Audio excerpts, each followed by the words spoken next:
నమస్కారం ETV news కు స్వాగతం. ముందుగా ప్రధాన అంశాలు. పీఎం కిసాన్ నిధుల విడుదల 9.8 కోట్ల మంది రైతులకు 22,000 కోట్లు. దేశంలో ఊబకాయంపై పోరాటం 10 మంది ప్రముఖులను నామినేట్ చేసిన మోదీ.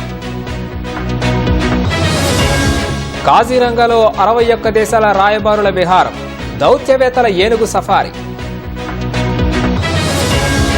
మహాకుంభమేళాకు బాలీవుడ్ తారలు అక్షయ్ కుమార్, కత్రినా కైఫ్ పుణ్యస్నానాలు. రష్యా ఉక్రెయిన్ యుద్ధానికి 3 ఏళ్లు పూర్తి, కీవ్ను సందర్శించిన విదేశీ నేతలు. న్యూజిలాండ్ సమీపంలో యుద్ధ విన్యాసాలు, అంతర్జాతీయ జలాల్లో చైనా కవ్వింపులు. ఛాంపియన్స్ ట్రోఫీకి ఉగ్రముప్పు, విదేశీయుల కిడ్నాప్కు యత్నాలు. భారీ నష్టాల్లో ముగిసిన స్టాక్ మార్కెట్లు, 75,000 పాయింట్ల దిగువనకు సెన్సెక్స్.